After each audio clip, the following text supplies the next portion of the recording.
la ética, la religiosa, las jurídicas, las políticas. Por eso hoy reunimos a un grupo de invitados para hablar sobre este tema. Está Vanina Biasi, referente del plenario de trabajadoras. Gracias. Se encuentra Carla Deyana, referente del plenario de trabajadoras. Roberto Castellano, abogado. Fundación Provida, y Gabriel Valerini, pastor. A ver, comenzamos con usted, Castellano. Quienes están a favor de la despenalización dicen: nosotros no somos mensajeros de la muerte.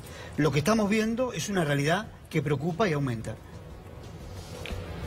Yo no coincido con la cifra que dio ella, porque no hay ningún registro serio que avale lo que dijo. Sabemos que son muchos, pero no lo podemos cuantificar. Bueno, ese dato surge justamente de un pedido que hace el Ministerio de Salud en el año 2016. Si ese número es el que da las dos personas que contrata el Ministerio de Salud y las realiza. El Ministerio de Salud del año 2016 es que la totalidad de embarazos terminados terminados en aborto con mortalidad materna, ya sean autoprovocados o espontáneos, son 43 mujeres por año. O sea que no es... Qué gran diferencia, ¿no? Son 43... No, por favor, déjenme terminar porque me hablaron a mí. ¿Puedo una intervención? Es un debate, chicos, ¿eh? Sí, es un debate en un monólogo. Déjenme terminar y después Castellano. Porque yo ya la conozco de otros programas, no deja hablar. Bueno, no se me ponga mal, entonces, yo quisiera terminar la pregunta que ustedes me hicieron y después que diga lo que quiera. No estamos ante un problema de salud pública. En la Argentina mueren 10.000 mujeres por año por enfermedades cardiovasculares. Tenemos el 33% de la población abajo de la línea de pobreza. Son 14 millones y medio de argentinos que no pueden satisfacer sus necesidades básicas. Tenemos el 50% de los chicos del país pobres, con problemas cognitivos y deficiencias neurológicas. Entonces yo pido responsabilidad, sobre todo al Parlamento, para que resuelva los problemas y que no se utilicen cortinas de humo o catastrofismo para ocultar la realidad. Esa es la realidad que nosotros tenemos. Vanina. ¿Cómo andan? Hola, bien, muchas gracias por la invitación. Primero lo siguiente, estamos en un debate, como vos bien señalaste, que refiere a algo que a veces no ponemos bien en escena en este tipo de debates. Efectivamente, como Castellano dijo, ya me tocó debatir con él en algún otro programa, que tiene que ver con lo siguiente: no estamos debatiendo si aborto sí o aborto no. Yo lamento mucho, digamos, podría haber ese debate, podríamos darlo en muchos escenarios. Hace ya más de 30 años que la Argentina atraviesa una lucha muy importante por los derechos de las mujeres, por el derecho al aborto legal. Pero el debate acá no es si el aborto tiene que existir o no, y yo los escucharía, digamos, durante mucho tiempo, escuchando sus argumentos sobre por qué ellos desean que el aborto no exista, digamos, o por qué les parece... Pero el aborto existe. La cifra que vos señalaste es una cifra bastante ajustada con relación a una realidad que, por supuesto, siempre tiene problemas una cuantificación. Pero vamos a ver si es tan disparatada la cifra que vos das. Es más, primero, es una cifra del Ministerio de Salud de la Nación. Claro, entonces, si vamos a tomar voy a corregir, cifra... no fue de 2016, sino que es un trabajo que hicieron dos demógrafas, así se dice, cuyos nombres son Edith Panteledis y también Silvia Mario. Las dos, a pedido del Ministerio de Salud de la Nación, realizaron este informe y ese es el número que dieron como resultado. Por supuesto. Esas dos son las personas, las demógrafas. Si eso fuera cierto, en la Argentina estamos en un genocidio, mueren 450.000 niñas por año. Esto es un bebé de 11 semanas de gestación a escala real. Quiere decir que nosotros en 10 años hemos tenido un Auschwitz. 4 millones y medio de niños han muerto. Tenemos que tener una política para que eso no pase, no para favorecerlo. Estamos en la siguiente situación. Las comparaciones que hace, digamos, me parece siempre que son tendenciosas. Me hubieran avisado y yo traía una mujer mutilada acá para poner arriba de este escenario. Pero lo que quiero plantear es lo siguiente. En los últimos 10 años aproximadamente hubieron más o menos 80.000, quiero decir, en un momento fueron más de 100.000, en otro momento menos, mujeres que fueron externadas del sistema de salud producto de complicaciones por abortos, ¿sí? Esto es una cifra que orienta la cifra que vos das. Quiero decir, es una cifra que tiene que ver, que está cuantificado también aproximadamente cuántos abortos espontáneos se han producido. Se calcula que dentro de esta cifra, que oscila entre las 370.000, los 370.000 abortos y los 500.000, 600.000 abortos, Existe aproximadamente un 20% de abortos espontáneos, situaciones que también pueden generar complicaciones en la mujer, porque ustedes saben que los abortos espontáneos también pueden generar complicaciones en la salud si no está lo suficientemente instruida la mujer para poder luego ir a realizarse una ecografía. Entonces, quiero decir, nada es disparatado, acá son muchos años de militancia en esto, e insisto en lo siguiente, podríamos discutir durante un largo rato al respecto de si abortos sí, abortos no, pero no es el debate en este momento. En este momento se producen muchos abortos, ¿sí? Las cifras están subregistradas, producto de que el Estado, por supuesto, no quiere hacerse cargo de esto, producto de que en el sistema de salud muchas veces hay presiones para diagnosticar de forma un poquito tramposa algunas situaciones que se producen, y porque producto de que las provincias que están más con la Iglesia que con las poblaciones a las que tienen que representar no proveen al Ministerio de Salud las cifras, por ejemplo, de externación de mujeres de los hospitales públicos, no tenemos una cifra acabada al respecto de eso, ¿sí? Y el Ministerio de Salud lo señala. El Ministerio de Salud del propio Mansur en su momento debía admitir que la provincia de Tucumán no le proveía los datos al Ministerio de Salud de la Nación al respecto de esto que es tan importante. Pasamos con Valerini. Para usted, ¿un embrión de 12 semanas tiene la misma valoración que un niño recién nacido? Por supuesto. Soy pastor, pero además no quiero hablar del tema desde el punto de vista de la fe ni religioso, porque no lo es. Por supuesto que la fe realza los valores y cada uno puede vivir en su individualidad su fe, pero este es un tema que atraviesa la fe. Soy especialista en ética biomédica y el gran tema de debate, un poco siguiendo la conversación de Vanina, sí tiene que ver con aborto sí, aborto no, y tiene que ver con la intervención del Estado frente a esa realidad. Por supuesto que todos nos conmovemos frente a la realidad de una mujer que tiene un embarazo no deseado y que se posiciona frente al aborto, y nadie quiere, por supuesto, ver, no quiero entrar en el tema de estadística, pero la cantidad de mujeres que pueden ser o morir como consecuencia de una práctica como esta. Clandestina. Clandestina o legal es lo mismo, digamos, es decir, clandestino legal. Es más factible que se muera de manera clandestina que legal. Y es algo que uno puede entender esa realidad. Ahora, la solución de esa problemática social no pasa por crear un instrumento para que el Estado intervenga en la eliminación de seres humanos. Entonces, el tema acá en cuestión y el tema de fondo es plantear qué estatus le damos al embrión. Es muy importante partir de la base que acá estamos hablando de que si se despenaliza el aborto, no solo que se está quitando del Código Penal una figura que es considerada como acto malo, por eso está tipificado en el Código Penal, sino que además se está poniendo en manos del Estado la obligatoriedad de tener que intervenir en resolver un problema social, pero para causar otro problema social, que es la eliminación de vida humana. Eliminar. Para vos, Vanina, la primera injusticia que se da en un aborto es eliminar una vida por nacer. Mira, la historia de los abortos es un poquito más larga. La primera injusticia que se da, por ejemplo, es en el caso de en qué circunstancias se realiza un aborto, y quizás la primera injusticia sea que una mujer fue obligada a practicarse un aborto, porque eso, por supuesto, no está cuantificado. A mí me llama mucho la atención lo siguiente de este debate, que el sistema, el régimen donde vivimos, es absolutamente abortista. Sin embargo, se acuerdan y focalizan en el problema de la práctica del aborto recién cuando se trata de quitarle, digamos, un peso a la mujer, que es el peso de la penalización de una práctica cotidiana. Sin embargo, cuando se trata de que una mujer es obligada a abortar producto de que vive una situación de violencia intrafamiliar, cuando la mujer es obligada a abortar producto de que en la Argentina el 40% del trabajo es precario, y por lo tanto una mujer que tiene que mantener quizás otros hijos porque es jefa de hogar, a veces quizás tiene que llegar a esa situación si finalmente quedó embarazada.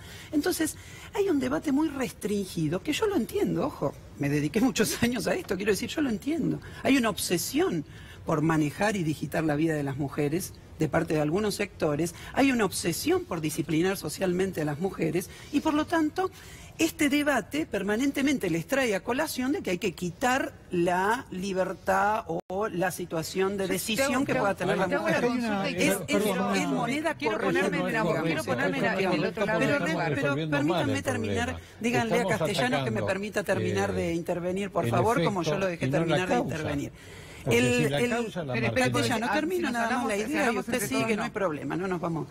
Entonces, realmente me parece importante tener en cuenta lo siguiente, porque cuando yo digo es aborto legal o aborto clandestino el debate ahora. Ahora, ¿quieren que debatamos cómo hacemos para evitar los abortos que se producen producto de la mujer que es obligada a abortar, por ejemplo? Debatámoslo. Y yo voy a tengo un pliego de situaciones que puedo ofrecer para que evitemos esas situaciones. Porque vos decís, hay mujeres que quedan embarazadas porque no tienen por ahí y deciden abortar porque no tienen los medios necesarios para poder afrontar la tenencia de ese hijo. En ese caso está coartada la decisión. Bueno, está bien, fantástico, pero me refiero, en el caso de que se legalice, o sea, esa mujer ya podría abortar. Ahora, ¿no sería mejor educar, darle la posibilidad a esa mujer que sepa que hay anticonceptivos gratuitos en los celulares, cómo tiene que hacer para cuidarse? Posiblemente, perdón, Carla, posiblemente, pero este gobierno en este momento, por ejemplo, está empeñado en hacer prosperar una reforma educativa que elimina la educación sexual laica,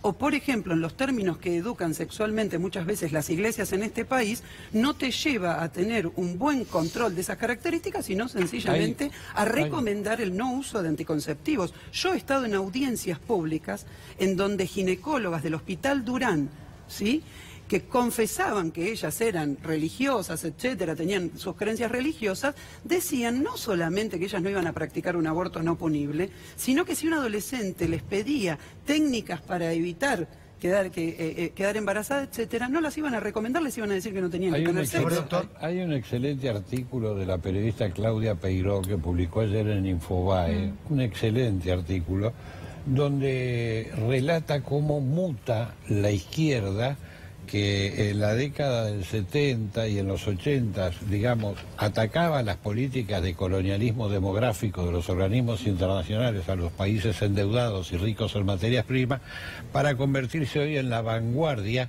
de eso. El caso más típico que tenemos es el de Evo Morales, que para lograr su cuarta reelección y poder obtener créditos del Banco Mundial, mi opinión es un mamarracho, acaba de sacar el aborto por pobreza. El problema de los organismos internacionales no es acabar con la pobreza, es cronificarla y hacer una pobreza confortable, dándole a la mujer aborto, ligaduras de trompas, vasectomía a los pobres. Y acá de lo que se trata es de que los que son pobres o que están excluidos puedan ser seres humanos plenos, puedan tener todo lo que ella ha dicho, de que las mujeres pobres, que en el trabajo se quedan embarazadas, eso, digamos, el aborto no lo resuelve. No, sigue siendo una mujer pobre, excluida, discriminada, con un aborto gratuito. Hoy el Estado deja que las mujeres pobres mueran. Esto es lo que sucede hoy en la Argentina.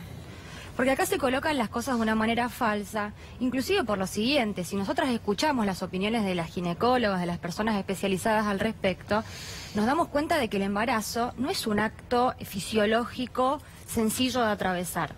Existe la hipertensión, existen una cantidad de enfermedades como la diabetes, es decir, el aborto forma parte de una cantidad de intervenciones clínicas que hacen a la salud de la mujer y por lo tanto lo que estamos discutiendo acá es si las mujeres tenemos derecho a no ser una incubadora, a no ser un instrumento de un medio, que en este caso es la reproducción, sino si tenemos derecho a decidir de manera soberana si ser o no ser madre, atravesando todos los riesgos que significan los embarazos. Por lo tanto, a mí me parece muy importante que nosotras tengamos en claridad que acá estamos discutiendo aborto legal o clandestino. Y me quiero referir a lo que plantea acá el señor. La política eugenésica ya existe en este país. Acá el aborto está planteado en el artículo 86 en los términos de que no se puedan reproducir las mujeres idiotas o dementes que han sido víctimas de una violación. Este es un ángulo profundamente eugenésico. Eso fue en el 2012 la ley, el llamado FAL, el fallo FAL. Bueno, el fallo FAL lo que vino a hacer fue adecuar la interpretación, diciendo que no era... y exigiéndole a las provincias un protocolo. Una cantidad de protocolos que solamente existen parcialmente en 9 provincias de las 24 de este país. Hay una cantidad de provincias que han hecho protocolos restrictivos violentando el fallo FAL de la Corte Suprema del 2012 y una cantidad de provincias que directamente no han adherido a la Ley de Educación Sexual y Reproductiva como en Tucumán. Acá tenemos contraposición de dos derechos. Si vamos al reordenamiento jurídico por el cual se quiere plantear, que está sesgado por supuesto con ideologías extremas, acá tenemos un derecho a la libertad de la mujer, primero un falso derecho de acceso a la salud. Hoy la mujer ya tiene acceso a la salud y la salud en la Argentina es gratuita para todos y todas, acceso a la salud hay, pero el aborto es contrario a la salud. El aborto significa ponerle fin a una vida humana. En muchos casos salvar una vida humana. Permiso, ¿no? Que pueda seguir hablando. Cuando el Estado interviene, tiene que intervenir para garantizar la vida de todos los seres humanos y para garantizar su salud. Entonces, acá tenemos contraposición de derechos. Por un lado, las mujeres que se arrogan el derecho a decidir sobre su cuerpo. Ese derecho está limitado cuando estamos hablando del cuerpo de otra persona. Pero ese derecho a elegir, que por supuesto toda persona es soberana a elegir y tener libre decisión, se contrapone al primer derecho, que es un derecho fundamental, que es el derecho a la vida. El derecho a la vida corresponde a uno de los derechos fundamentales. Los derechos fundamentales son los que están en paralelo con los derechos constitucionales. Los derechos fundamentales son los que hacen a la dignidad humana. Los derechos fundamentales son los que tienen que ver con los derechos humanos. Si queremos yo quiero un país que respete los derechos humanos. Y los derechos humanos de todos los seres humanos, nacidos y por nacer. Entonces, el derecho a la vida es un derecho superior y está por encima de cualquier derecho. Valerini, ¿usted cree que en algún sector se cosifica, se deshumaniza al embrión? Por supuesto. Es decir, toda esta ideología que describe la realidad es una ideología utópica, porque describe la realidad no desde el basamiento científico. Ningún científico bien informado puede afirmar que la vida no comienza en la fecundación. Eso es un dato duro. Acá se confunde la vida... Pero para Vanina... pero acá en el tema no es para Vanina o para mí. Comienza cuando nace un niño, Vanina. Bueno, eso es una barbaridad antropológica y médica. ¿Cómo puede ser una política de salud donde entran 2 seres vivos a un hospital y uno sale en una bolsa negra de residuos? Claro. Muchas veces las mujeres. Y decir que eso es una política de salud. Exacto, hay que defender la vida de ambos, de la mujer y del niño que puede nacer. A ver, le damos Vanina, a ver. ¿Para vos la vida comienza para cuando mí el niño no, nace? pero no es para mí. Para la Iglesia Católica, ¿sí? Hasta poquito antes del siglo pasado, existía una teoría que se llamaba la hominización tardía. La Iglesia Católica estaba convencida, y no cuando empezaron las técnicas para saber si hay una ecografía y entonces qué hay, no. Todavía no había ese tipo de avances tecnológicos y para la Iglesia Católica pensaba como pienso yo. Existía una teoría, que era la teoría de la hominización tardía, mediante la cual se consideraba que el ser humano se iba construyendo mediante etapas y que en esas etapas previas había otra cosa que era diferente al humano, ¿sí? Entonces, quiero decir lo siguiente, acá es absolutamente falaz que se diga que sobre este punto hay absolutamente unanimidad en relación a la cuestión del comienzo de la vida humana. No existe ninguna unanimidad. Quiero completar a Vanina, por favor. Permítame. Quiero completar a Vanina. Les digo, yo he escuchado mucho a los hombres ilustrados de las diferentes religiones que nos quieren esclarecer. Yo les pido, por favor, que sean respetuosos y escuchen. Entonces pasa lo siguiente, de ninguna manera hay unanimidad. No, usted es falaz cuando dice que hay unanimidad al respecto del tema. No hay ninguna unanimidad. Hay plena unanimidad. De ninguna manera. La Organización Mundial de la Salud y diferentes sectores científicos consideran que la vida va evolucionando de diferente manera, el cigoto, el embrión, el feto van a ir pasando por diferentes etapas y luego el sistema jurídico argentino coincide conmigo. Por eso nosotros somos personas recién cuando nos pare una mujer, ¿no? Que se arroga el derecho a decidir sobre su cuerpo porque tiene derecho a decidir sobre su cuerpo. Ahora volvemos con el debate, les pedimos un